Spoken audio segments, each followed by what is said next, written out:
Exposé des 7 âges de l'Église, présentant une étude détaillée des 7 âges de l'Église et des diverses doctrines importantes contenues dans l'Apocalypse chapitres 1 à 3 par William Marion Branham.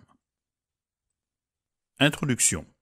Le présent volume, même s'il traite de plusieurs doctrines importantes, telles que la divinité, le baptême d'eau, etc., dont il est question dans les chapitres 1 à 3 de l'Apocalypse, a pour but principal de fournir une étude détaillée des 7 âges de l'Église. Cette étude s'impose comme préalable à celle du reste de l'Apocalypse, car des âges sortent les sceaux, des sceaux sortent les trompettes, et des trompettes sortent les coupes. Tel l'éclatement initial d'une chandelle romaine, les âges de l'Église produisent une puissante illumination initiale, sans laquelle il ne pourrait y avoir d'autre feu. Mais une fois que la révélation divine a apporté l'éclat des 7 âges de l'Église, les lumières jaillissent l'une après l'autre, jusqu'à ce que la totalité de la révélation se trouve grande ouverte devant nos yeux émerveillés, et que l'esprit de celle-ci nous édifiant et nous purifiant, nous soyons préparés pour la glorieuse apparition de notre Seigneur et Sauveur, le seul vrai Dieu Jésus-Christ. Le texte est rédigé à la première personne, car c'est un message de mon cœur adressé au cœur des gens. Nous avons pris soin d'écrire avec une majuscule tous les noms, titres, pronoms, etc., relatifs à la divinité, ainsi que les mots Bible, Écriture et Parole. En effet, nous considérons que cette forme s'impose pour désigner la majesté et la personne de Dieu et sa sainte parole. Je prie Dieu de bénir chaque lecteur et que l'Esprit de Dieu éclaire chacun d'une façon toute particulière. William Marion Branham. Chapitre 1. La révélation de Jésus, le Christ. Révélation de Jésus-Christ que Dieu lui a donnée pour montrer à ses serviteurs les choses qui doivent arriver bientôt et qu'il a fait connaître par l'envoi de son ange à son serviteur Jean, lequel a attesté la parole de Dieu et le témoignage de Jésus-Christ, tout ce qu'il a vu. Heureux celui qui lit et ceux qui entendent les paroles de la prophétie et qui gardent les choses qui y sont écrites, car le temps est proche. Jean aux 7 églises qui sont en Asie. Que la grâce et la paix vous soient données de la part de celui qui est, qui était et qui vient, et de la part des 7 esprits qui sont devant son trône, et de la part de Jésus-Christ, le témoin fidèle, le premier-né d'entre les morts et le prince des rois de la terre. À celui qui nous aime, qui nous a lavés de nos péchés par son sang, et qui a fait de nous un royaume des sacrificateurs pour Dieu son Père, à lui soit la gloire et la puissance au siècle des siècles. Amen. Voici, il vient avec les nuées, et tout œil le verra, et ceux qui l'ont percé, et toutes les tribus de la terre se lamenteront à cause de lui. Oui, Amen. Je suis l'alpha et l'oméga, le commencement et la fin, dit le Seigneur Dieu, celui qui est, qui était, et qui vient, le Tout-Puissant. Moi, Jean, votre frère, qui est part avec vous à la tribulation et au royaume et à la persévérance en Jésus-Christ, j'étais dans l'île de Patmos à cause de la parole de Dieu et du témoignage de Jésus.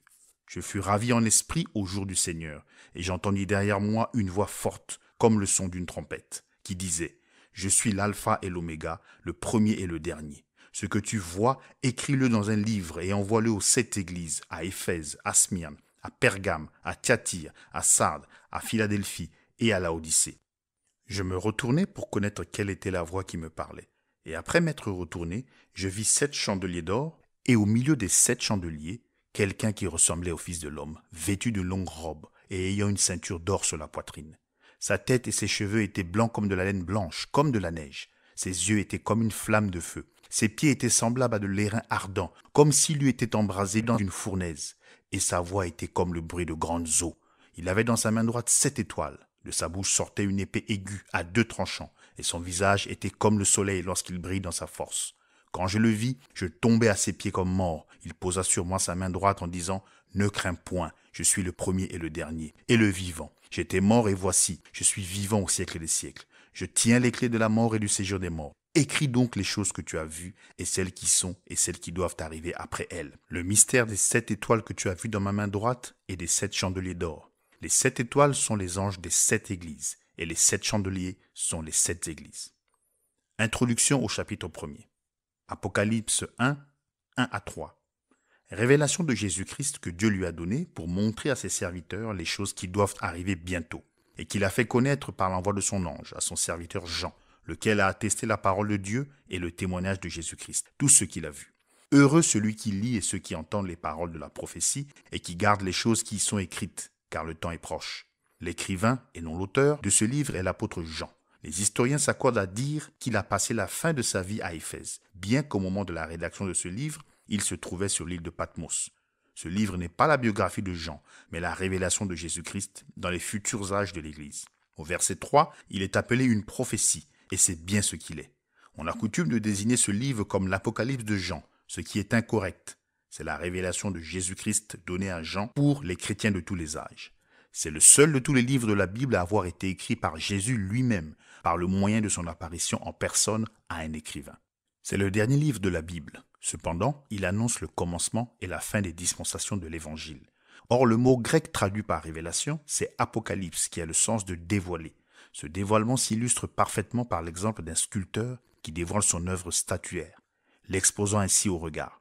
C'est une action par laquelle ce qui était auparavant caché se trouve découvert, révélé. Et ce dévoilement n'est pas seulement la révélation de la personne de Christ, mais c'est la révélation des œuvres qu'il allait accomplir au cours des 7 âges de l'Église qui étaient à venir. On n'insistera jamais trop sur l'importance pour le vrai croyant de la révélation par l'Esprit. La révélation est pour vous un facteur d'une importance capitale, peut-être même plus que vous ne le pensez. Je ne parle pas là de ce livre de l'Apocalypse et de vous, je parle de toute révélation. C'est une chose de la plus haute importance pour l'Église. Vous souvenez-vous de Matthieu 16 où Jésus demande à ses disciples « Qui dit-on que je suis, moi le Fils de l'homme ?» Ils répondirent « Les uns disent que tu es Jean-Baptiste, les autres Élie, les autres Jérémie ou l'un des prophètes. Et vous, leur dit-il, qui dites-vous que je suis ?» Simon-Pierre répondit « Tu es le Christ, le Fils du Dieu vivant. » Jésus, reprenant la parole, lui dit « Tu es heureux, Simon, fils de Jonas, car ce ne sont pas la chair et le sang qui t'ont révélé cela, mais c'est mon Père qui est dans les cieux. Et moi je te dis que tu es Pierre, et que sur cette pierre je bâtirai mon église, et que les portes du séjour des morts ne prévaudront point contre elle. » Les catholiques romains disent que l'église est bâtie sur Pierre, mais c'est vraiment une conception charnelle. Comment Dieu pourrait-il bâtir l'église sur un homme instable au point de renier le Seigneur Jésus en jurant ? Dieu ne peut bâtir son église sur aucun homme né dans le péché, et il ne s'agissait pas d'une pierre qui se trouvait là, comme si Dieu avait sanctifié le sol sur cet emplacement. Et ce n'est pas non plus, comme le disent les protestants, que l'Église est bâtie sur Jésus. C'est de la révélation qu'il s'agissait. Lisez-le comme c'est écrit. Ce ne sont pas la chair et le sang qui ont révélé cela, mais mon Père l'a révélé. Et sur cette pierre, la révélation, je bâtirai mon Église. L'Église est bâtie sur la révélation, sur l'ainsi dit le Seigneur.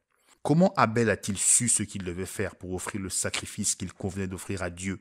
Il a reçu par la foi la révélation du sang. Caïn n'a pas eu une telle révélation. Pourtant, il avait reçu l'ordre. Alors, il ne pouvait pas offrir le sacrifice qu'il fallait. C'est une révélation provenant de Dieu qui a fait la différence et a donné à Abel la vie éternelle. Vous aurez beau accepter ce que dit le pasteur ou ce qu'enseigne le séminaire, mais malgré l'éloquence avec laquelle cela peut vous être enseigné, tant que Dieu ne vous aura pas révélé que Jésus est le Christ, que c'est le sang qui vous purifie et que Dieu est votre sauveur, vous n'aurez jamais la vie éternelle. C'est la révélation spirituelle qui l'opère. Or, j'ai dit que le livre de l'Apocalypse est la révélation de Jésus et de ce qu'il fait dans les églises de ces 7 âges. C'est une révélation, parce que les disciples eux-mêmes ne connaissaient pas les vérités qui y sont consignées. Cela ne leur avait pas été révélé auparavant. Vous vous souvenez que dans le livre des Actes, ils sont allés demander à Jésus « Est-ce en ce temps que tu rétabliras le royaume d'Israël ?» Il a répondu « Ce n'est pas à vous de connaître les temps ou les moments. » Ces hommes avaient encore en tête le royaume terrestre de Jésus. Mais le royaume qu'il allait édifier était un royaume spirituel. Il ne pouvait même pas leur dire quelle place il aurait dans ce royaume, car le Père ne le lui avait pas révélé. Mais ici, après sa mort et sa résurrection, dans cette phase précise de son ministère de médiation, il peut exposer dans cette révélation de lui-même qu'il donne à Jean ce que vont être sa gloire et sa présence dans l'Église, et ce qu'elles vont faire. Dans cette révélation, il nous fait connaître la fin du diable. Il explique comment il en finira avec le diable et le jettera dans les temps de feu. Il révèle la fin des méchants qui suivent Satan, et Satan a horreur de cela. Avez-vous déjà remarqué que Satan déteste 2 livres de la Bible plus que tous les autres ? Par le moyen des théologiens libéraux et des pseudo-scientifiques, il ne cesse de s'en prendre au livre de la Genèse et au livre de l'Apocalypse. Dans ces 2 livres, nous trouvons l'origine de Satan, ses abominables voies et sa destruction. Voilà pourquoi il les attaque. Il a horreur d'être démasqué. Et dans ces 2 livres, il est révélé exactement tel qu'il est. Jésus a dit de Satan, « Il n'a rien en moi et je n'ai rien en lui. » Le diable aimerait prouver le contraire. Mais comme il ne le peut pas, il s'efforce par tous les moyens de détruire notre confiance dans la parole. Mais quand l'Église refuse de croire Satan et qu'elle croit la révélation de la parole donnée par l'Esprit, alors les portes de l'enfer ne peuvent rien contre elle. Si vous n'y voyez pas d'inconvénient, je prendrai ici un exemple tiré de mon propre ministère. Vous savez tous que ce don qui se manifeste dans ma vie est un don surnaturel. C'est un don par lequel le Saint-Esprit est capable de discerner les maladies, les pensées des cœurs et d'autres choses cachées que seul Dieu peut connaître et qu'il me révèle. J'aimerais que vous puissiez être à mes côtés et voir l'expression qui transparaît sur le visage des gens quand Satan sait qu'il va être dévoilé. Je ne parle pas ici des gens eux-mêmes, mais de Satan, qui a une emprise sur leur vie par le péché, l'indifférence et la maladie. Si vous pouviez voir leur visage, Satan sait qu'il va être dévoilé et l'expression des gens change de façon surprenante. Satan a peur. Il sait que ses œuvres sont sur le point d'être révélées aux gens par l'Esprit de Dieu. Voilà pourquoi il déteste tant nos réunions. Que des noms soient prononcés et des maladies révélées, Satan a horreur de cela. De quoi s'agit-il ? Il ne s'agit pas de lecture de pensée, ni de télépathie, ni de sorcellerie. C'est une révélation par le Saint-Esprit. C'est la seule manière pour moi de connaître ces choses. Évidemment, les esprits charnels appelleront cela n'importe quoi, sauf le Saint-Esprit. Je vais vous montrer une autre raison pour laquelle Satan déteste ce livre de la révélation de Jésus-Christ dans l'Église.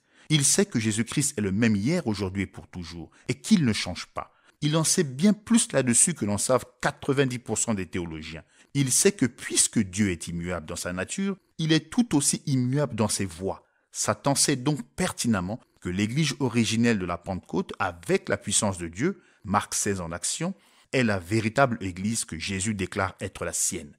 Toutes les autres sont fausses, inévitablement. Souvenez-vous maintenant de ceci. Christ dans la véritable Église, voilà la suite du livre des Actes. Mais le livre de l'Apocalypse nous montre que l'esprit antichrist allait s'introduire dans l'Église pour la souiller, la rendre tiède, formaliste et sans puissance. Il dévoile Satan en révélant ses œuvres. Tentative de destruction du peuple de Dieu et discrédit jeté sur la parole de Dieu, jusqu'au moment même où il sera jeté dans les temps de feu. Satan s'oppose à cela. Il a cela en horreur. Il sait que si les gens reçoivent la véritable révélation de la véritable Église et de ce qu'elle est, de ce qu'elle représente, de ce qu'elle peut accomplir de plus grandes œuvres, alors elle sera une armée invincible. S'ils reçoivent une véritable révélation des deux esprits qui agissent dans le cadre de l'Église chrétienne et que par l'Esprit de Dieu, ils discernent l'esprit antichrist et lui résistent, Satan sera impuissant face à cette Église. Sa déconvenue sera aussi irrémédiable aujourd'hui qu'elle l'a été au désert quand Christ a résisté à tous les efforts qu'il a déployés pour le soumettre à son pouvoir. Oui, Satan déteste la révélation, mais nous l'aimons.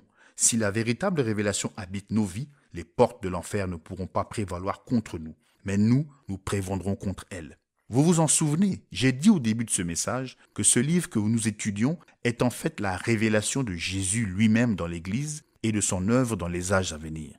J'ai ensuite mentionné que le Saint-Esprit doit nous donner la révélation, sans quoi nous ne pouvons pas la recevoir. Ces deux pensées réunies, vous pouvez voir que l'étude ordinaire et la simple réflexion ne suffiront pas à faire de ce livre une réalité. Il faudra pour cela l'œuvre du Saint-Esprit. Ceci pour dire que ce livre ne peut être révélé qu'à une catégorie spéciale de gens. Il faudra pour cela quelqu'un qui a la faculté du discernement prophétique. Cela nécessitera une capacité d'écouter Dieu parler. Cela nécessitera un enseignement surnaturel, pas seulement d'étudier en comparant un verset à l'autre, bien que ce soit une bonne chose, mais un mystère nécessite l'enseignement de l'esprit, sans quoi il ne sera jamais clair.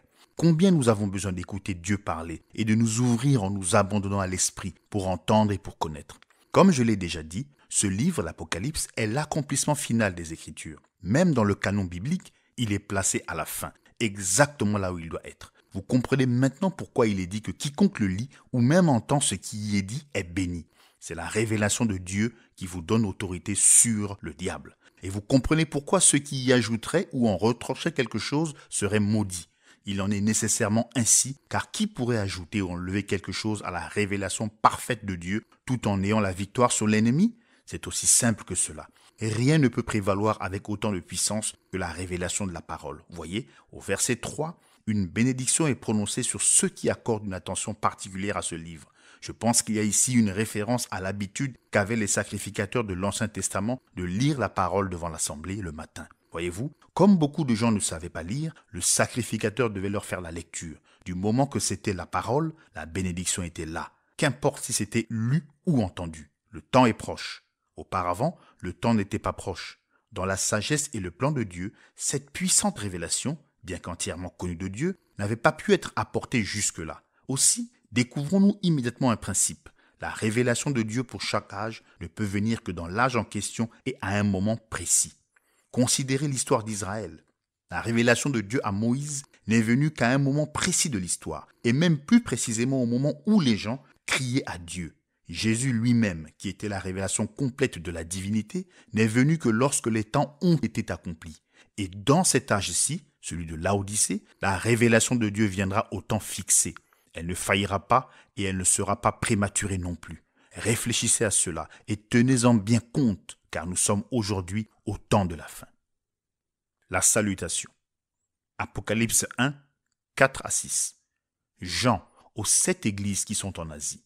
Que la grâce et la paix vous soient données de la part de celui qui est, qui était et qui vient, et de la part des 7 esprits qui sont devant son trône, et de la part de Jésus-Christ, le témoin fidèle, le premier-né d'entre les morts et le prince des rois de la terre, à celui qui nous aime, qui nous a lavés de nos péchés par son sang, et qui a fait de nous un royaume des sacrificateurs pour Dieu son Père. À lui soit la gloire et la puissance au siècle des siècles. Amen.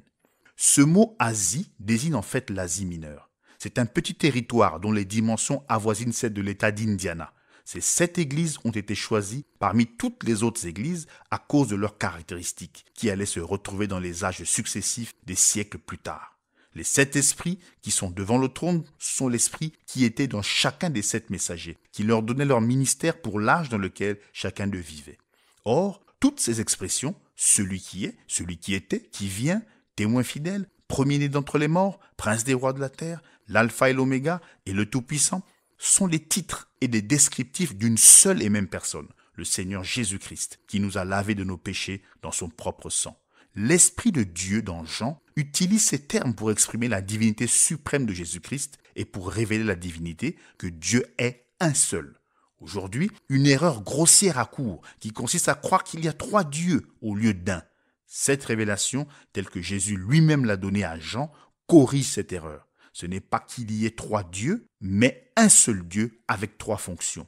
Il y a un seul Dieu qui a 3 titres, Père, Fils et Saint-Esprit. Voilà la puissante révélation qu'avait l'Église primitive et qui doit être rétablie en ce dernier jour avec la formule correcte pour le baptême d'eau. Les théologiens modernes ne seront pas d'accord avec moi, car voici ce qu'écrit un magazine chrétien. Cet enseignement, celui de la Trinité, est un point absolument central de l'Ancien Testament. Il est tout aussi central dans le Nouveau Testament. Tout autant que l'Ancien Testament, le Nouveau Testament est opposé à l'idée qu'il y aurait plus qu'un seul Dieu. Cependant, le Nouveau Testament nous enseigne tout aussi clairement que le Père est Dieu, que le Fils est Dieu et que le Saint-Esprit est Dieu, et que ce ne sont pas 3 aspects de la même personne, mais 3 personnes ayant entre elles une relation de personne à personne. C'est là la glorieuse doctrine des 3 personnes en un seul lieu. Il déclare également: Dieu, d'après la Bible, n'est pas seulement une personne, mais il est 3 personnes en un seul Dieu. C'est là le grand mystère de la Trinité. Mystère, en effet. Comment 3 personnes peuvent-elles être un seul Dieu? Non seulement il n'y a aucun passage biblique qui l'appuie, mais cela dénote même une lacune du raisonnement. 3 personnes distinctes, bien qu'identiques dans leur substance, font 3 dieux où le langage n'a plus aucun sens. Écoutez encore ces mots. Je suis l'alpha et l'oméga, le commencement et la fin, dit le Seigneur Dieu, celui qui est, qui était et qui vient, le Tout-Puissant. Il s'agit bien de la divinité. Il ne s'agit pas d'un simple prophète, d'un homme. Il s'agit de Dieu. Et ce n'est pas la révélation de 3 dieux, mais d'un seul Dieu, le Tout-Puissant. Au commencement de l'Église, ils ne croyaient pas en 3 dieux. On ne trouve aucune croyance de ce genre chez les apôtres. C'est après l'âge apostolique que cette conception a été introduite. Et c'est au concile de Nicée qu'elle est devenue un point de débat et une doctrine cardinale. La doctrine de la divinité a provoqué un schisme à Nicée. Et ce schisme a abouti à 2 extrêmes. D'un côté, les polythéistes qui croyaient en 3 dieux, et de l'autre, les unitaires. Bien sûr, cela ne s'est pas fait du jour au lendemain. Mais c'est là qu'on en est arrivé et c'est ce que nous avons aujourd'hui. Mais la révélation adressée par l'Esprit aux églises, par l'entremise de Jean, disait « Je suis le Seigneur Jésus-Christ et je suis la totalité. Il n'y a aucun autre Dieu. » Et il scelle cette révélation de son sceau. Réfléchissez à ceci. Qui était le Père de Jésus? Matthieu 1,18 dit « Marie se trouva enceinte par la vertu du Saint-Esprit. Mais Jésus lui-même affirmait que Dieu était son Père. Dieu le Père et Dieu le Saint-Esprit sont des termes que nous employons souvent. Et nous constatons ici que le Père et l'Esprit sont un. Ils le sont en effet. Sinon Jésus aurait eu 2 pères. Toutefois, notez que Jésus a dit que lui et son Père sont un, pas 2. Cela fait un seul Dieu. Puisque l'histoire et les Écritures nous disent que ceci est vrai, on se demandera d'où est venue l'idée qu'il y en aurait trois. C'est devenu une doctrine fondamentale au Concile de Nicée en 325 après Jésus-Christ. Cette trinité, mot qu'on ne trouve nulle part dans l'Écriture, est issue du polythéisme de Rome. Les Romains avaient de nombreux dieux qu'ils priaient. Ils priaient également les ancêtres considérés comme des médiateurs. On a tout bonnement donné aux anciens dieux de nouveaux noms.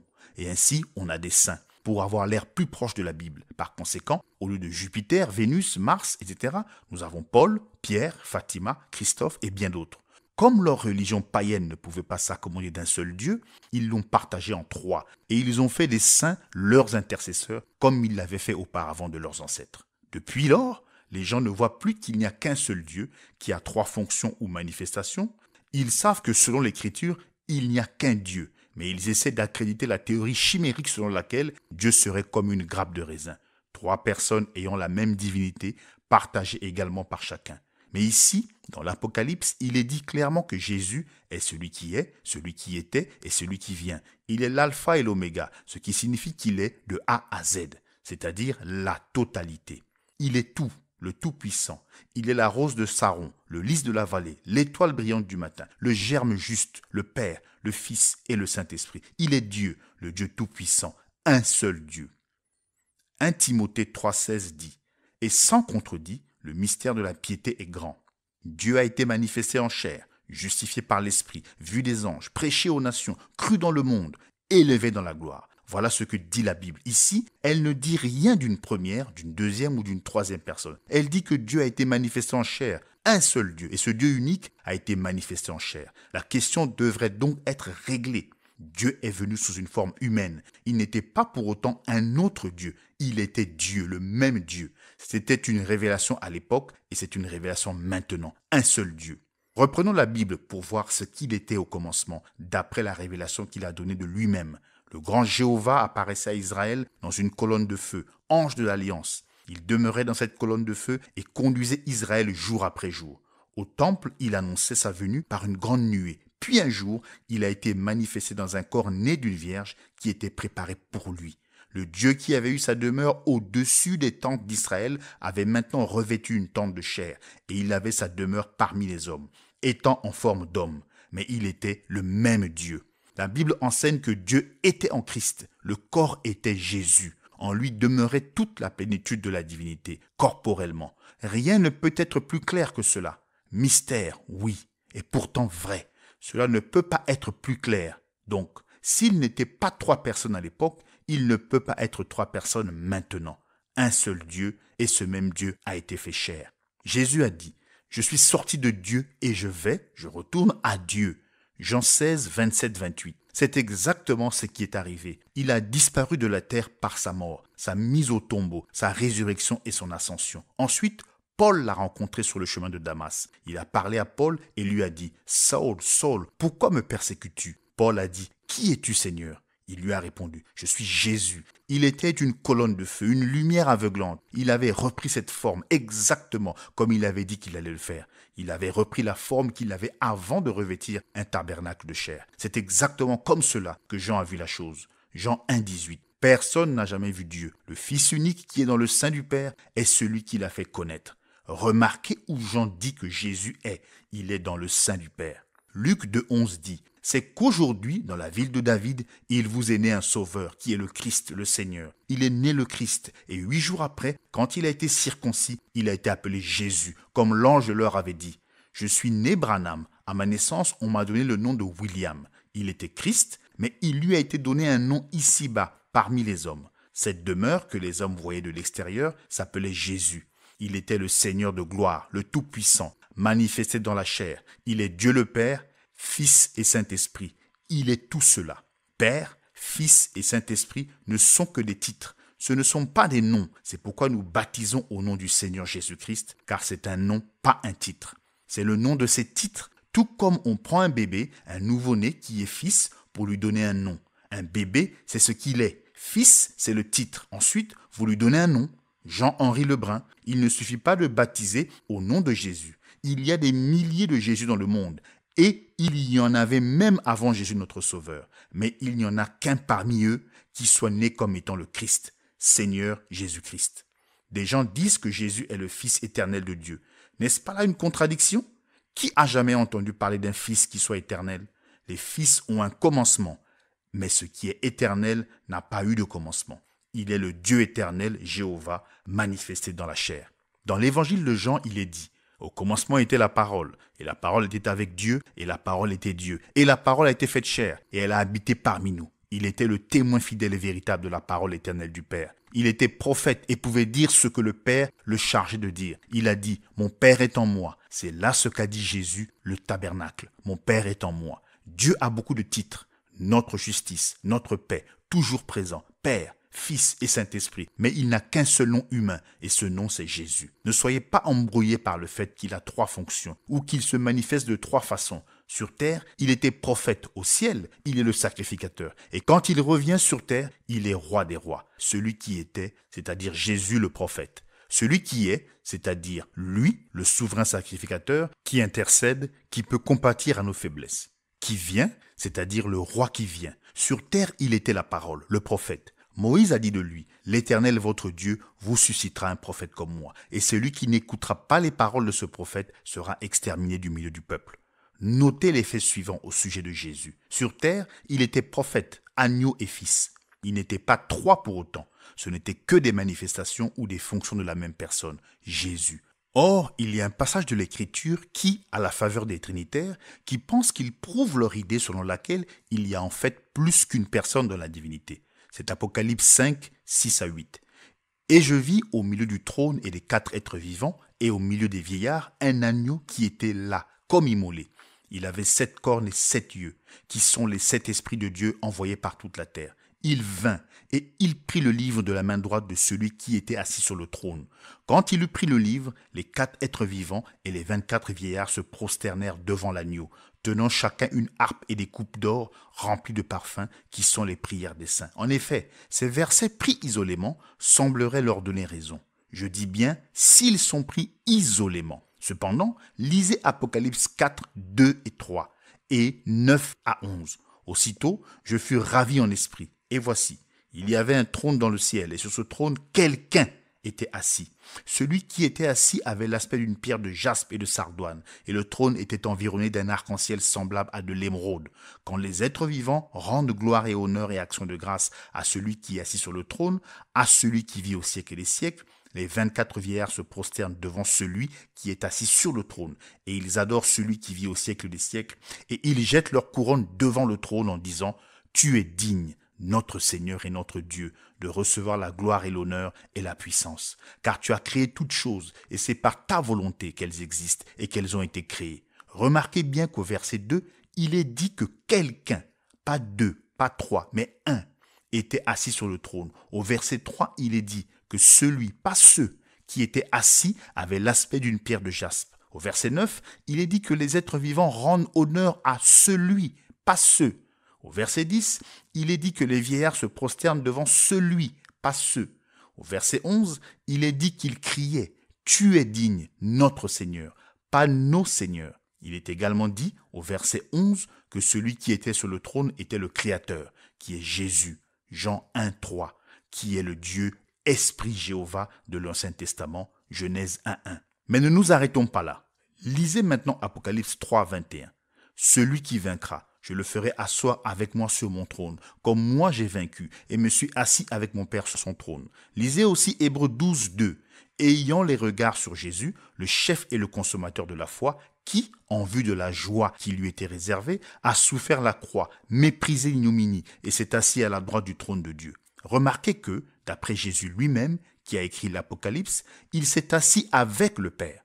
L'esprit qui était en Paul, cet esprit est l'esprit de Christ, car c'est l'esprit de prophétie par lequel vient la parole, dit qu'il s'est assis à la droite de Dieu. Mais quand Jean a regardé, il n'en a vu qu'un seul sur le trône. Et ce n'est qu'en Apocalypse 5, 6 à 8, qui succède à Apocalypse 4, 2, 3, dans le temps, que nous voyons l'agneau prendre le livre de celui qui, comme il est indiqué dans Apocalypse 4, 2, 3 et 9, 10, était assis sur le trône. Qu'est-ce que c'est? C'est le mystère d'un seul Dieu.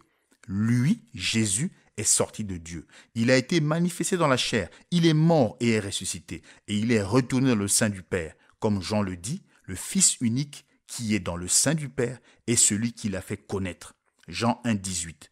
Le moment était maintenant arrivé où Dieu, le Messie, devait venir prendre son épouse pour ensuite se présenter, se faire connaître à Israël. Nous voyons là que de nouveau, Dieu entreprend avec l'homme une relation sur le plan physique en tant que fils de David, roi des rois et seigneur des seigneurs, et époux de l'épouse des nations. Ce n'est pas deux dieux, mais simplement un Dieu qui manifeste ses trois puissantes fonctions et ses titres. Les gens savaient qu'il était prophète. Ils connaissaient le signe du Messie qui ne pouvait venir que par le prophète. Jean 1, 44 à 51.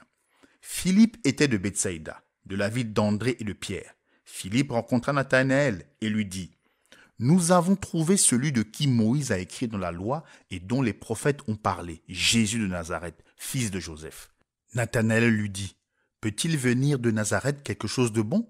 Philippe lui répondit « Viens et vois. » Jésus, voyant venir à lui Nathanaël, dit de lui « Voici vraiment un Israélite dans lequel il n'y a point de fraude. »« D'où me connais-tu » lui dit Nathanaël. Jésus lui répondit « Avant que Philippe t'appelât, quand tu étais sous le figuier, je t'ai vu. » Nathanaël répondit et lui dit « Rabbi, tu es le Fils de Dieu, tu es le roi d'Israël. » Jésus lui répondit « Parce que je t'ai dit que je t'ai vu sous le figuier, tu crois. Tu verras de plus grandes choses que celles-ci. » Et il lui dit « en vérité, vous verrez désormais le ciel ouvert et les anges de Dieu monter et descendre sur le Fils de l'homme. » À cause de cette faculté de discerner les pensées du cœur de l'homme, l'élu de Dieu a reconnu qu'il se trouvait devant le Messie, la parole ointe de Dieu. Hébreux 4, 12. Car la parole de Dieu est vivante et efficace, plus tranchante qu'une épée quelconque à deux tranchants, pénétrante jusqu'à partager âme et esprit, jointures et moelles. Elle juge les sentiments et les pensées du cœur. Quand la femme au puits l'a entendu discerner les pensées qu'elle avait dans le cœur, elle l'a proclamé comme prophète, en déclarant que c'est à cette glorieuse faculté qu'on reconnaîtrait le Messie. Jean 4, 7 à 26. Une femme de Samarie vint puiser de l'eau. Jésus lui dit « Donne-moi à boire », car ses disciples étaient allés à la ville pour acheter des vivres. La femme samaritaine lui dit « Comment toi, qui es juif, me demandes-tu à boire, à moi qui suis une femme samaritaine ?» Les Juifs, en effet, n'ont pas de relation avec les Samaritains. Jésus lui répondit, « Si tu connaissais le don de Dieu, et qui est celui qui te dit, « Donne-moi à boire », tu lui aurais toi-même demandé à boire, et il t'aurait donné de l'eau vive. »« Seigneur, lui dit la femme, tu n'as rien pour puiser, et le puits est profond. D'où aurais-tu donc cette eau vive? Es-tu plus grand que notre père Jacob, qui nous a donné ce puits, et qui en a bu lui-même, ainsi que ses fils et ses troupeaux ?» Jésus lui répondit, « Quiconque boit de cette eau aura encore soif, mais celui qui boira de l'eau que je lui donnerai n'aura jamais soif, et l'eau que je lui donnerai deviendra en lui une source d'eau qui jaillira jusque dans la vie éternelle. » La femme lui dit, « Seigneur, donne-moi cette eau, afin que je n'ai plus soif, et que je ne vienne plus puiser ici. »« Va, lui dit Jésus, appelle ton mari et viens ici. » La femme répondit, « Je n'ai point de mari. » Jésus lui dit, « Tu as eu raison de dire, je n'ai point de mari. Car tu as eu 5 maris, et celui que tu as maintenant n'est pas ton mari. En cela, tu as dit vrai, Seigneur, lui dit la femme. Je vois que tu es prophète.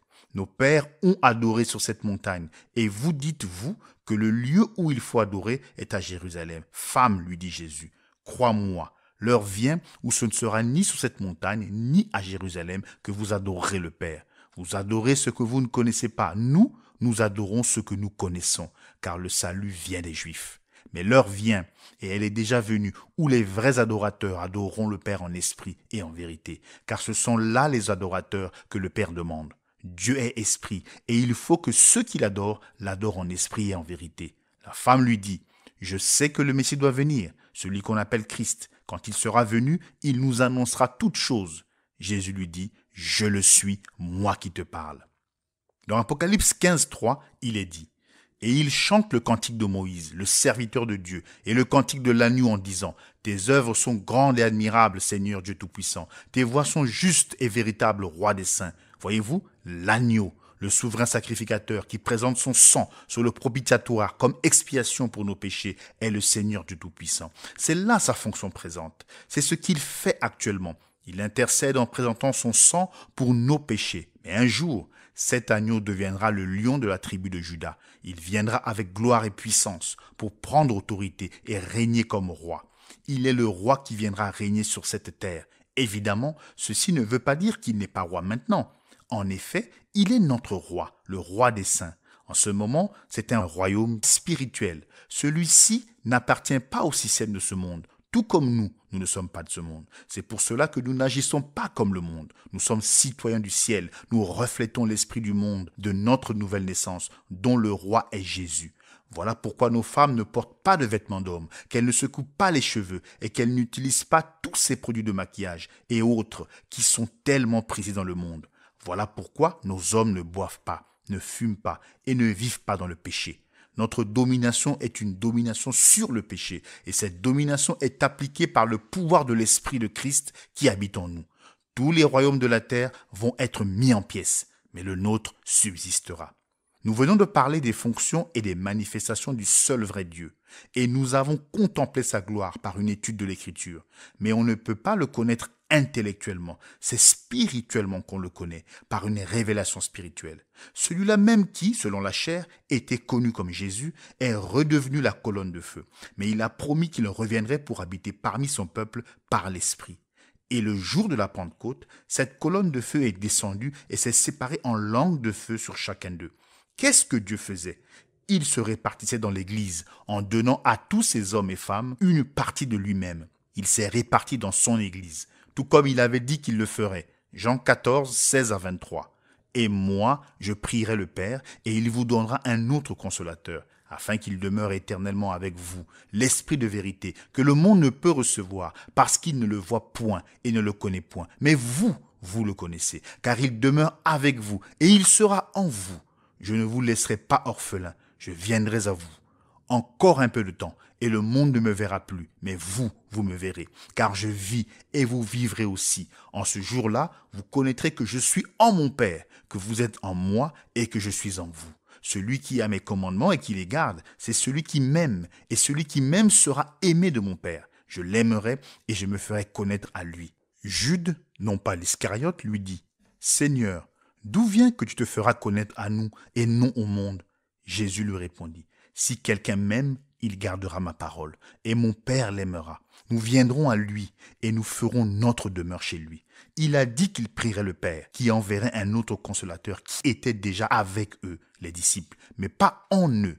Il s'agissait de Christ. Ensuite, au verset 23, en parlant de lui-même et du Père, il dit, « Nous viendrons. » Voilà. L'Esprit vient, le même Esprit de Dieu qui s'est manifesté comme Père, comme Fils et qui se manifestera encore en plusieurs. Un seul Dieu qui est l'Esprit.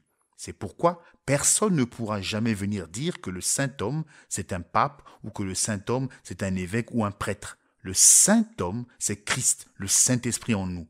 Comment la hiérarchie ose-t-elle déclarer que les laïcs n'ont rien à dire ?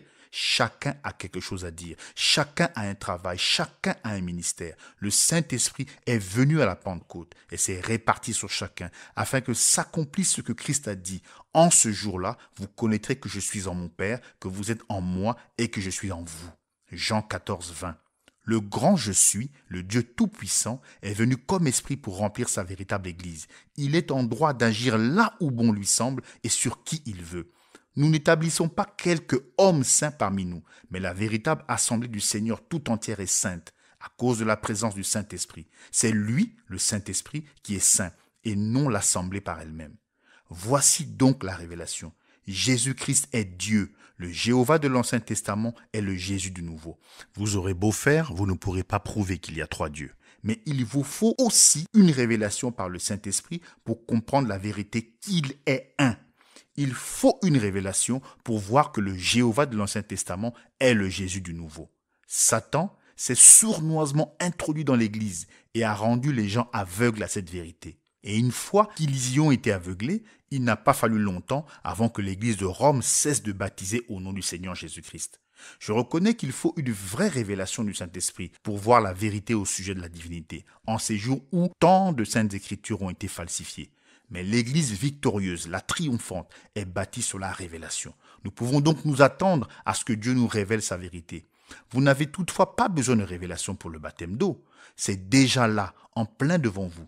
Serait-il possible un seul instant que les apôtres soient conduits à dévier d'un ordre provenant directement du Seigneur, de baptiser au nom du Père, du Fils et du Saint-Esprit pour désobéir volontairement?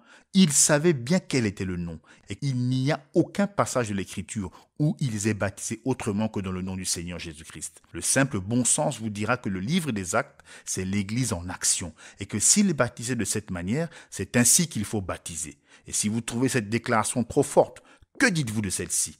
Quiconque n'avait pas été baptisé au nom du Seigneur Jésus devait être rebaptisé. Acte 19, 1 à 6.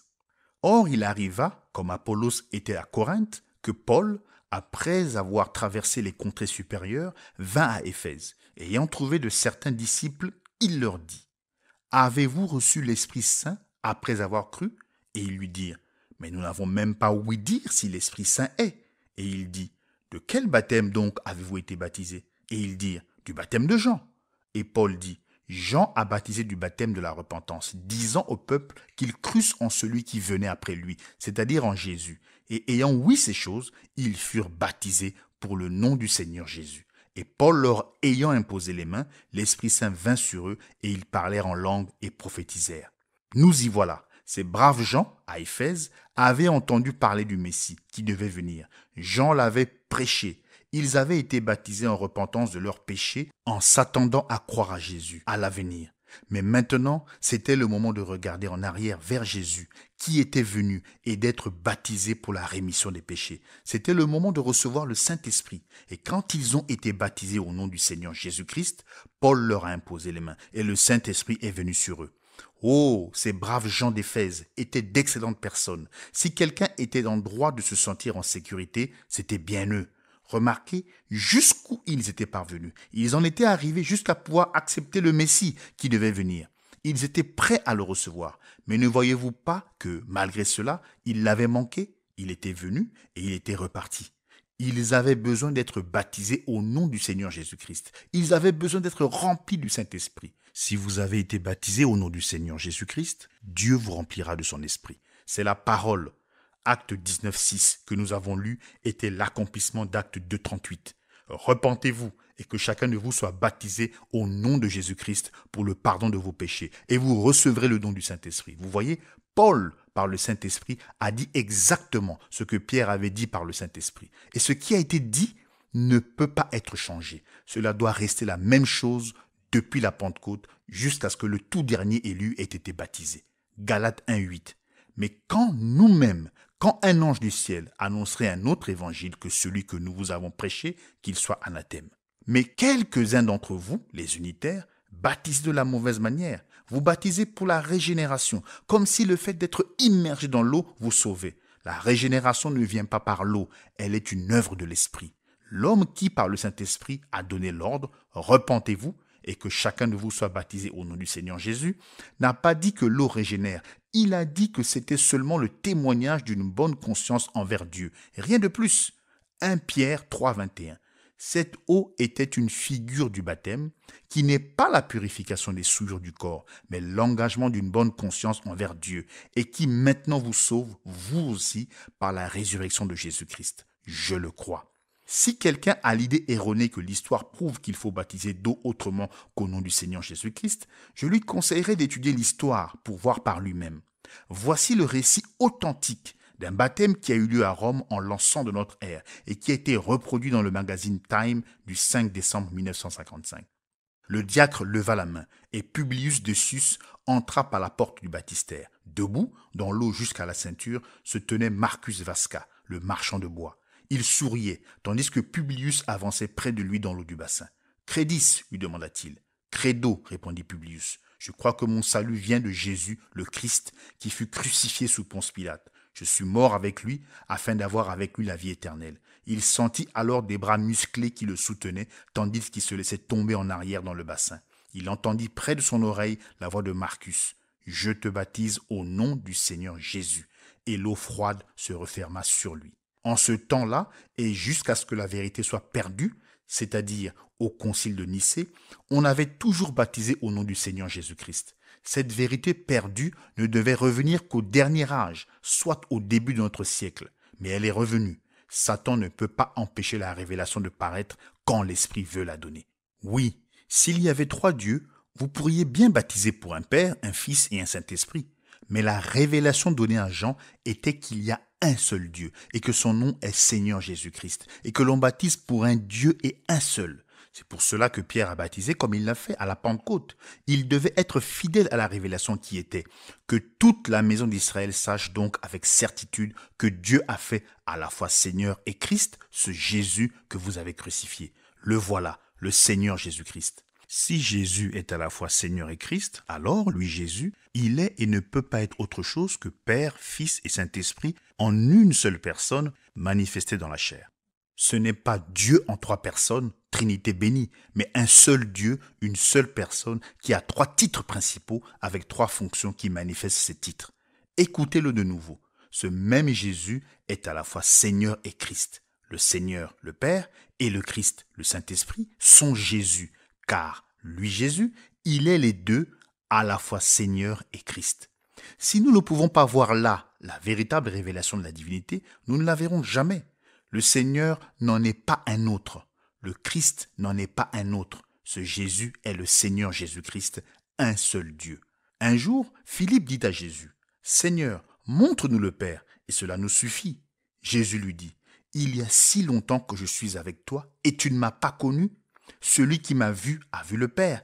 Comment dis-tu, montre-nous le Père? Moi et le Père, nous sommes un. » Une fois, comme je citais cela, une dame m'a dit, « Un instant, monsieur Branham, vous et votre épouse êtes un. » J'ai répondu, « Pas de cette façon-là. » Elle a dit, « Pardon ?» Alors je lui ai demandé, « Me voyez-vous ?» Elle a dit, « Oui. » J'ai demandé, « Voyez-vous mon épouse ?» Elle a dit, « Non. » J'ai dit, « Alors, cette unité-là est d'une autre nature, car il a dit, « Quand vous me voyez, vous voyez le Père. » Le prophète a dit qu'il y aurait de la lumière au temps du soir. Dans le cantique, il est dit, « Au temps du soir, la lumière paraîtra. Le sentier de la gloire, là tu le trouveras. C'est dans la voie de l'eau qu'est la lumière d'aujourd'hui. Enseveli dans le précieux nom de Jésus. Jeunes et vieux, repentez-vous de tout votre péché. Le Saint-Esprit entrera certainement en vous. La lumière du soir est venue. Oui, c'est un fait que Dieu et Christ sont un. » Il n'y a pas très longtemps, je parlais à un rabbin juif. Il me disait, « Vous autres, les gens des nations, vous ne pouvez pas partager Dieu en 3 et servir cela à un juif. Nous en savons plus que cela. » Je lui ai répondu, « Justement, monsieur le rabbin, nous ne partageons pas Dieu en 3. Vous croyez les prophètes, n'est-ce pas? » Il a dit, « Bien sûr que oui. » « Croyez-vous Ésaïe 9,6 » ? Oui. De qui le prophète parlait-il? Du Messie. J'ai dit, « Que sera le Messie par rapport à Dieu ?» Il a dit, « Il sera Dieu. » J'ai dit, « C'est exact. Amen. » Vous ne pouvez pas faire de Dieu 3 personnes ou 3 parties. Vous ne pouvez pas dire à un juif qu'il y a un Père et un Fils et un Saint-Esprit. Il vous dira tout de suite d'où cette idée-là est venue. Les juifs savent que ce credo a été établi au concile de Nicée. Pas étonnant qu'ils nous traitent de païens. Nous parlons d'un Dieu qui ne change pas. Les juifs aussi croient cela. Seulement, l'Église a changé ce Dieu immuable de 1 à 3. Mais la lumière revient au temps du soir. Comme c'est frappant de voir que cette vérité revient au moment où les Juifs retournent en Palestine.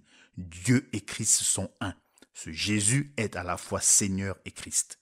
Jean avait la révélation et Jésus était la révélation. Et il s'est présenté ici même dans ce passage de l'Écriture. Je suis celui qui était, qui est et qui vient, le Tout-Puissant. Amen. Si la révélation est hors de votre portée, levez les yeux et cherchez Dieu pour la recevoir. Il n'y a pas d'autre moyen pour vous de la recevoir. Une révélation doit venir de Dieu. Elle ne vient jamais par une capacité humaine, naturelle, mais c'est quelque chose que l'on reçoit de façon spirituelle. Vous pourriez même mémoriser les Écritures, mais bien que ce soit merveilleux, ce n'est pas ainsi que vous y arriverez. Il faut que ce soit une révélation qui vient de Dieu. Il est dit dans la parole que personne ne peut dire que Jésus est le Christ si ce n'est par le Saint-Esprit. Vous devez recevoir le Saint-Esprit. Ensuite, et ensuite seulement, l'Esprit peut vous donner la révélation que Jésus est le Christ.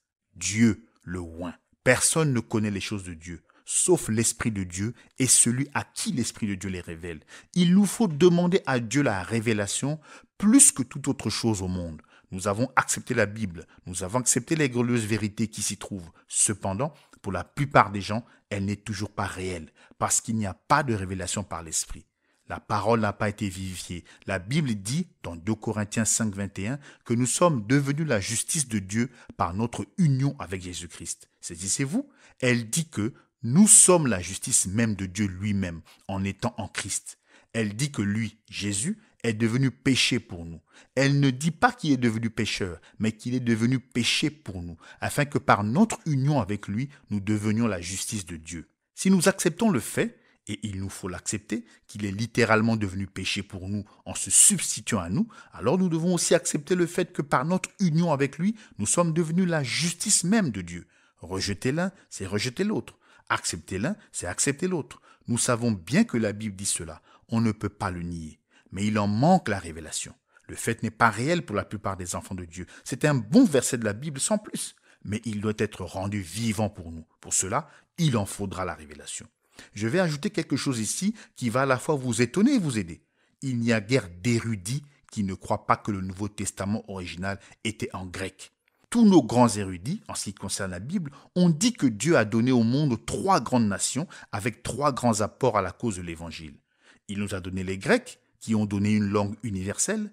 Il nous a donné les Juifs, qui nous ont donné la vraie religion et la vraie connaissance de Dieu à travers le Sauveur. Il nous a donné les Romains, qui nous ont donné un empire unifié avec un appareil juridique et un réseau routier. Ainsi, nous avons la vraie religion, la langue qui permet de la transmettre à de nombreux peuples et l'État et les routes qui constituent des conditions matérielles favorables à sa diffusion. Et historiquement, cela semble être tout à fait vrai. Et aujourd'hui, nos hellénistes disent que le grec de l'époque biblique est d'une si parfaite exactitude que si l'étudiant du texte grec est un grammairien expert et précis, il peut véritablement savoir ce qu'enseigne la parole du Nouveau Testament. Mais ceci n'est-il pas qu'une théorie? Est-ce exact? N'est-ce pas plutôt que chaque helléniste de renom d'une certaine dénomination conteste un autre helléniste d'une autre dénomination?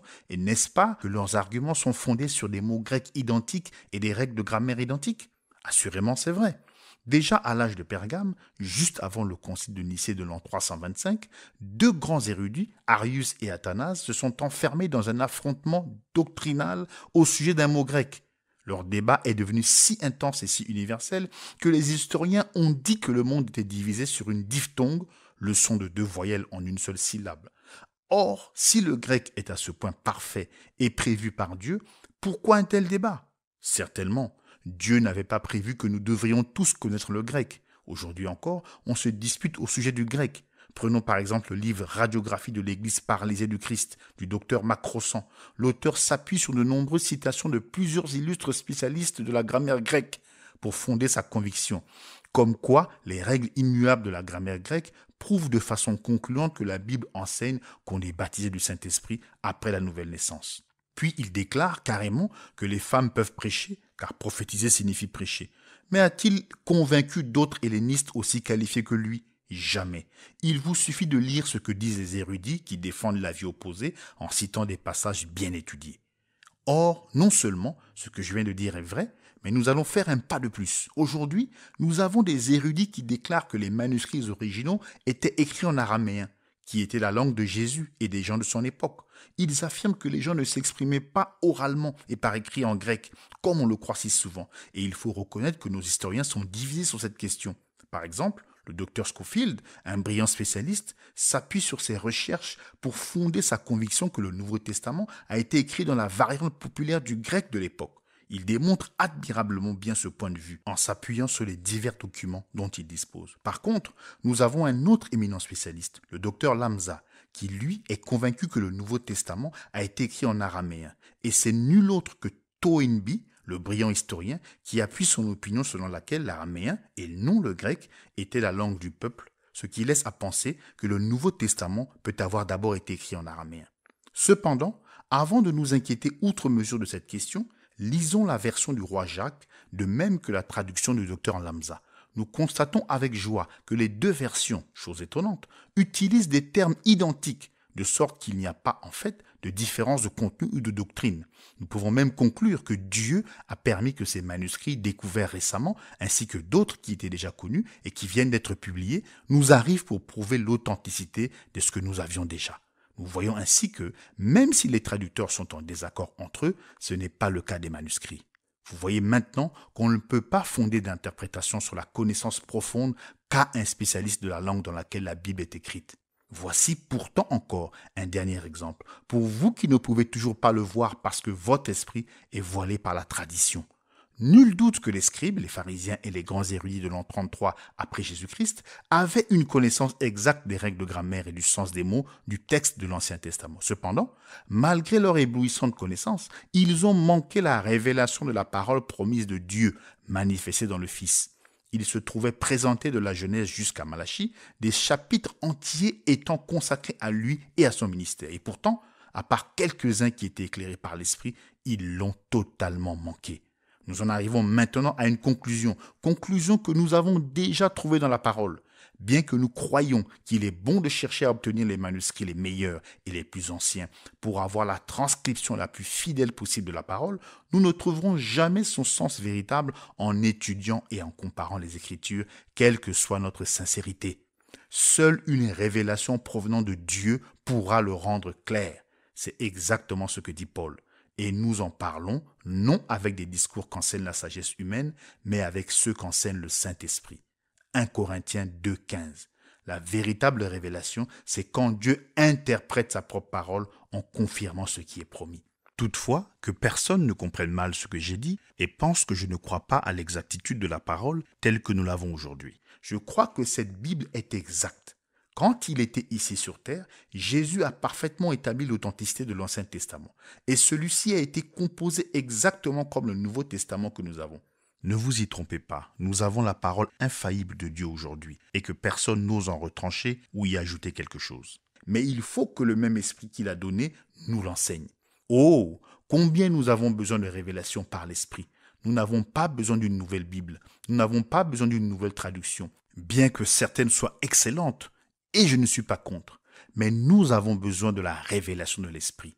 Et grâce à Dieu, nous pouvons avoir ce qu'il nous faut, car Dieu veut nous révéler sa parole par son Esprit. Que Dieu, par son Esprit, commence à nous donner une révélation continue, victorieuse et source de vie. Oh, si seulement l'Église pouvait recevoir une révélation toute fraîche et devenir par cette révélation la parole vivante manifestée, alors nous pourrions accomplir les plus grandes œuvres et glorifier Dieu notre Père céleste. Délivré du péché. Apocalypse 1,5. À celui qui nous aime, qui nous a lavés de nos péchés par son sang. Le mot traduit par laver, en fait, signifie délivrer. Nous a délivrés de nos péchés par son sang. N'est-ce pas merveilleux? Mais êtes-vous axé sur les choses spirituelles? Avez-vous saisi? C'est son propre sang qui nous a entièrement délivrés du péché. Ce n'était pas un sang humain, c'était le sang de Dieu. Pierre l'appelle le sang de Christ. Paul l'appelle le sang du Seigneur et le sang de Jésus. Pas 3 personnes, mais une seule personne. Voilà encore cette révélation. Un seul Dieu. Ce Dieu Jéhovah omnipotent est descendu. Il s'est fait un corps au moyen d'une naissance virginale et il y a habité afin que ce soit le sang de Dieu qui nous libère, nous délivre entièrement de nos péchés et qui nous fasse paraître devant lui irrépréhensibles et dans l'allégresse.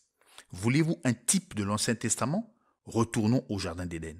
Quand les premières nouvelles sont arrivées dans la gloire, que le fils Adam était perdu, est-ce un ange que Dieu a envoyé? Est-ce un fils qu'il a envoyé? Est-ce un autre de nos semblables qu'il a envoyé? Non, il est venu lui-même racheter ce fils perdu. Alléluia. Dieu n'a pas confié à un autre son plan de salut. Il ne s'est fié qu'à lui-même. Dieu s'est fait chair, a habité parmi nous et nous a rachetés pour lui-même. Nous sommes sauvés par le sang de Dieu. Le Dieu éternel a habité dans un corps mortel pour ôter le péché. Il est devenu l'agneau pour verser son sang et entrer avec ce sang à l'intérieur du voile. Considérez ceci. Puisque c'est le sang de Dieu, c'est un sang parfait. Et si le sang parfait nous délivre du pouvoir, de l'esclavage et de la souillure du péché, alors la délivrance est parfaite et entière. Il n'y a donc maintenant aucune condamnation. Qui accusera les élus de Dieu? C'est Dieu qui justifie, qui déclare que nous sommes justes. Qui les condamnera? Christ est mort. Romains 8, 33-34. Voilà, sa mort nous a donné le sang. Le sang nous a libérés. Il n'y a maintenant aucune condamnation. Comment pourrait-il y en avoir? Il n'y a pas de motif de condamnation parce que le sang nous a délivrés du péché. Nous sommes libres, non coupables. N'écoutez pas les hommes, écoutez la parole. Vous êtes délivrés par le sang. Maintenant, ne vous laissez pas de nouveau lier par les traditions, les credos et les organisations. Ne vous laissez pas détourner en écoutant ceux qui nient la puissance de la parole et qui nient que Jésus sauve, guérit, remplit du Saint-Esprit et de puissance. Vous êtes les hommes libres de Dieu, libérés par son propre sang. Si vous accrochez encore votre foi à des credos et des dénominations, c'est une preuve certaine que vous avez perdu foi en la parole. Roi et sacrificateur. Apocalypse 1:6. Et qui a fait de nous un royaume, des sacrificateurs pour Dieu son Père, à lui soit la gloire et la puissance au siècle des siècles. Amen. Il a fait de nous. Oh, il y a certaines vérités sur lesquelles il faut mettre l'accent. Celle-ci en est une. Lui a fait de nous le salut. C'est son œuvre. Le salut vient de l'Éternel, tout par grâce. Il nous a rachetés dans un but. Il nous a acquis dans un but. Nous sommes des rois spirituels. Oh, nous allons être rois avec lui sur la terre quand il sera assis sur son trône. Mais maintenant, nous sommes des rois spirituels et nous régnons sur un royaume spirituel. Il est dit dans Romains 5:17, « Si par l'offense d'un seul, la mort a régné par lui seul, à plus forte raison, ceux qui reçoivent l'abondance de la grâce et du don de la justice régneront-ils dans la vie par Jésus-Christ lui seul. » Et dans Colossiens 1:13, qui nous a délivrés de la puissance des ténèbres et nous a transportés dans le royaume, le règne du Fils de son amour. Maintenant même, nous régnons avec Christ, ayant la domination sur le péché, le monde, la chair et le diable. Nous publions ses louanges et sa gloire. Nous le montrons lui, car c'est Christ en nous qui produit le vouloir et le faire selon son bon plaisir. Oui, assurément, maintenant même, nous sommes assis dans les lieux célestes en Jésus-Christ. Et a fait de nous des sacrificateurs, oui, des sacrificateurs pour lui, offrant la louange spirituelle de lèvres sanctifiées, dédiant notre vie comme une offrande agréable pour lui, l'adorant en esprit et en vérité, intercédant et suppliant, des sacrificateurs et des rois pour notre Dieu. Pas étonnant que le monde ne nous attire pas et que nous soyons des gens singuliers, zélés pour les bonnes œuvres. Nous avons été recréés en lui pour être des enfants semblables à notre Père. Le Dieu qui vient. Apocalypse 1:7. Voici, il vient avec les nuées, et tout œil le verra, et ceux qui l'ont percé, et toutes les tribus de la terre se lamenteront à cause de lui. Oui, amen. Il vient, Jésus vient, Dieu vient, le prophète vient, le sacrificateur et roi vient, le tout en tout vient. Oui, Seigneur Jésus, viens bientôt. Amen. Il vient dans les nuées, des nuées de gloire, comme quand ils l'ont vu sur la montagne de la transfiguration, et que ses vêtements resplendissaient, tandis que la puissance de Dieu l'enveloppait. Et tout œil le verra. Ce qui veut dire que ce n'est pas l'enlèvement. C'est quand il viendra prendre sa place légitime de gouverneur du monde. C'est quand ceux qui l'ont percé de leur credo et de leur doctrine de dénomination seront dans le deuil et que tous se lamenteront de terreur devant celui qui est la parole. Voici ce qu'annonce la révélation de Zacharie 12, 9 à 14. Zacharie a prophétisé ceci il y a environ 2500 ans. C'est sur le point d'arriver. Écoutez, en ce jour-là, je m'efforcerai de détruire toutes les nations qui viendront contre Jérusalem. Alors je répandrai sur la maison de David et sur les habitants de Jérusalem un esprit de grâce et de supplication. Et ils tourneront les regards vers moi, celui qu'ils ont percé. Or, quand l'évangile va-t-il retourner aux Juifs? Une fois l'époque des nations terminée, l'évangile est prêt à retourner aux Juifs. Oh, si seulement je pouvais vous annoncer quelque chose qui est sur le point d'arriver en ce jour même où nous vivons. Cette chose glorieuse qui est sur le point d'arriver mènera à Apocalypse 11 et saisira ces deux témoins, ces deux prophètes, Moïse et Élie, pour ramener l'évangile aux Juifs. Nous sommes prêts pour cela, tout est en place. Comme les Juifs ont apporté le message aux gens des nations, de même les gens des nations le ramèneront tout droit aux Juifs et l'enlèvement aura lieu. Or, rappelez-vous ce que nous avons lu dans Apocalypse et dans Zacharie. Ces deux choses arriveront tout de suite après la tribulation. L'Église des premiers-nés ne passe pas par la tribulation. Nous savons cela. La Bible l'enseigne. Il est dit qu'à ce moment-là, Dieu répandra son esprit sur la maison d'Israël. C'est le même esprit qui a été répandu sur les gens des nations à leur époque. Et ils tourneront les regards vers moi, celui qu'ils ont percé. Ils pleureront sur lui comme on pleure sur un fils unique. Ils pleureront amèrement sur lui comme on pleure sur un premier-né. En ce jour-là, le deuil sera grand à Jérusalem, comme le deuil d'Adadrimon dans la vallée de Mégidon. Le pays sera dans le deuil, chaque famille séparément, la famille de la maison de David séparément, et les femmes à part, la famille de la maison de Nathan séparément, et les femmes à part, et chacune des maisons à part, quand il viendra dans les nuées de gloire à sa seconde venue. Ces Juifs qui l'ont percé le verront, comme il est dit dans un autre passage de l'Écriture. D'où te viennent ces blessures? Et il y répondra, de la maison de mes amis. Non seulement ce sera un temps de deuil pour les Juifs qui l'ont rejeté comme Messie, mais ce sera un temps de deuil pour ceux des gens des nations qui resteront, ceux qui l'auront rejeté en tant que sauveur de notre époque.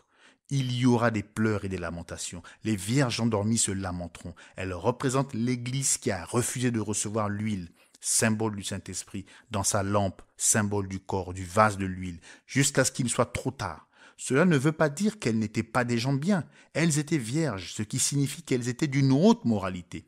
Mais comme elles n'avaient pas d'huile dans leur lampe, elles ont été rejetées là où il y a des pleurs et des grincements de dents. Voyons comment tout ceci est typifié dans Genèse chapitre 45, là où Joseph rencontre ses frères en Égypte et se fait connaître à eux. Genèse 45, 1 à 7. Et Joseph ne put plus se contenir devant tous ceux qui se tenaient près de lui, et il cria, « Faites sortir tout le monde auprès de moi. » Et personne ne se tint près de Joseph quand il se fit connaître à ses frères. Et il laissa éclater sa voix en pleurs, et les Égyptiens l'entendirent, et la maison du Pharaon l'entendit. Et Joseph dit à ses frères, « Je suis Joseph. Mon père vit-il encore ?»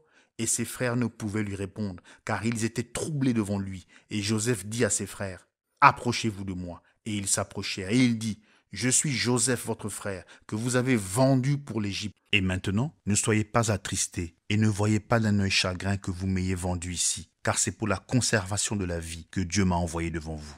Car voici 2 ans que la famine est dans le pays, et il y a encore 5 ans pendant lesquels il n'y aura ni labour ni moisson. Et Dieu m'a envoyé devant vous pour vous conserver de rester sur la terre, et pour vous conserver la vie par une grande délivrance. » Ce passage ne se compare-t-il pas merveilleusement avec Zacharie 12 ? En les réunissant, nous allons forcément le voir exactement comme il faut. Très jeune, Joseph était haï par ses frères. Pourquoi était-il haï par ses frères ? C'est parce qu'il était spirituel.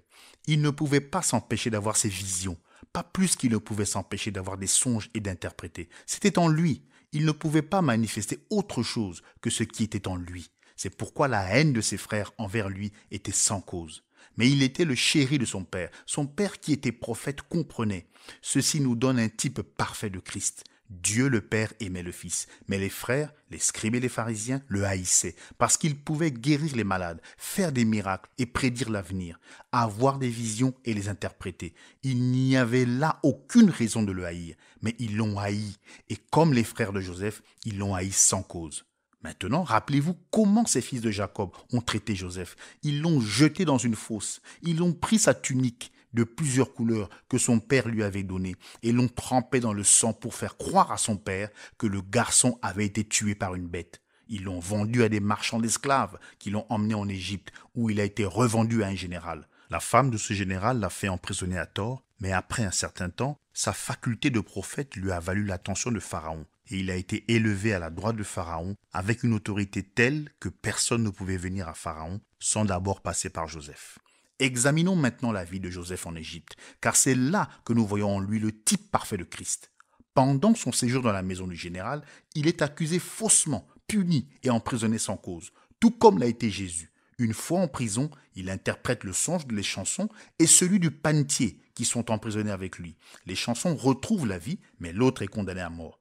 Christ a été emprisonné sur la croix, abandonné de Dieu et des hommes. De chaque côté de lui se tenait un brigand. L'un est mort spirituellement, mais l'autre a reçu la vie. Et remarquez qu'une fois descendu de la croix, Jésus a été élevé au ciel, qu'il est maintenant assis à la droite du glorieux Esprit de Jéhovah et que personne ne peut venir à Dieu sans passer par lui. Il y a un seul médiateur entre Dieu et les hommes et il est tout ce qu'il vous faut. Il n'y a pas de Marie ni de saint, mais seulement Jésus. En continuant à considérer ce type que nous trouvons en Joseph, remarquez comment tout ce qu'il entreprenait en Égypte prospérait.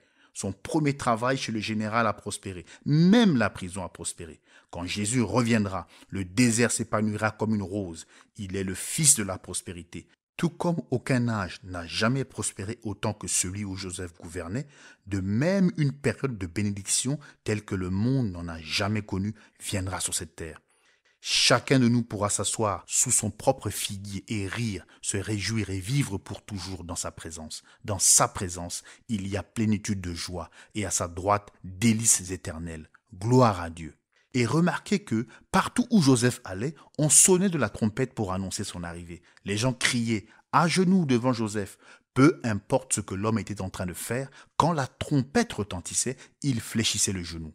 Il pouvait être en train de vendre quelque chose dans la rue, tendant la main pour prendre son argent, mais il devait s'arrêter pour fléchir le genou quand on sonnait de la trompette. Même s'il était artiste ou acteur, il devait interrompre sa représentation et fléchir le genou devant Joseph quand on annonçait sa présence au son de la trompette.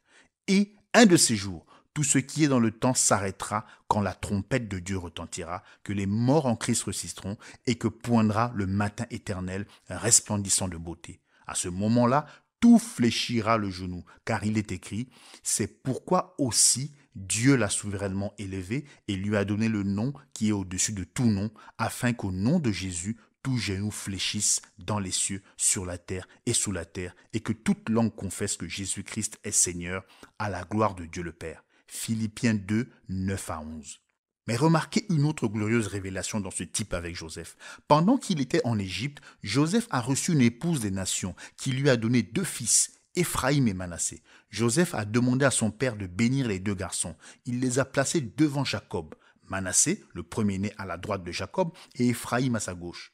Comme Jacob allait les bénir, il a croisé les mains. Alors sa main droite s'est posée sur le cadet. Joseph s'est écrié, « Pas ainsi, père, celui-ci est le premier-né sur ta droite. » Mais Jacob a dit, « Dieu a croisé mes mains. » Ici, nous voyons en type la bénédiction qui revenait aux premiers-nés, les Juifs, transmise aux plus jeunes, les gens des nations, par la croix, les mains croisées du Seigneur Jésus-Christ.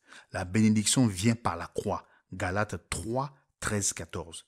Christ nous a rachetés de la malédiction de la loi, étant devenu malédiction pour nous, car il est écrit « Maudit est quiconque est pendu au bois », afin que la bénédiction d'Abraham eût pour les païens son accomplissement en Jésus-Christ, et que nous reçussions par la foi l'Esprit qui avait été promis. Par la croix, la bénédiction d'Abraham est venue aux gens des nations. Les Juifs ont rejeté la croix, par conséquent, Jésus a reçu l'épouse des nations.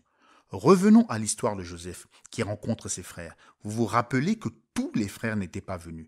Joseph le savait, et il a insisté pour que tous les frères viennent devant lui, sans quoi il ne pourrait pas se faire connaître à eux. Ils ont fini par faire venir celui qui manquait, le petit Benjamin.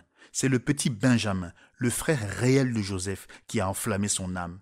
Et quand notre Joseph à nous, Jésus, viendra à ceux qui ont observé les commandements de Dieu et qui sont retournés en Palestine, son âme s'enflammera. Le petit Benjamin est un type des 144 000 Israélites venus de la terre entière qui sont retournés en Palestine pour être rachetés. Ils seront là, prêts à le recevoir et le connaître correctement. Lui, c'est la vie éternelle.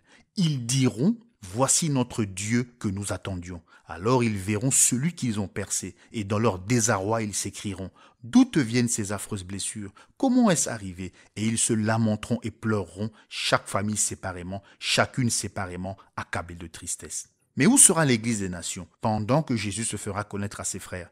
Rappelez-vous que l'épouse de Joseph avec les 2 enfants était dans le palais, car Joseph avait ordonné que tout le monde me quitte, faites-les tous sortir de devant moi. Donc, l'épouse des nations était cachée dans le palais de Joseph. Où l'Église des nations s'en ira-t-elle dans l'enlèvement? Dans le palais.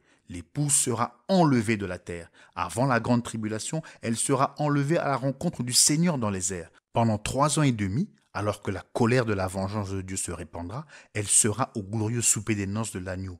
Ensuite, il reviendra se faire connaître à ses frères, en laissant son épouse dans la maison de son père. À cet instant, l'alliance antichrist que les Juifs auront conclue avec Rome sera brisée.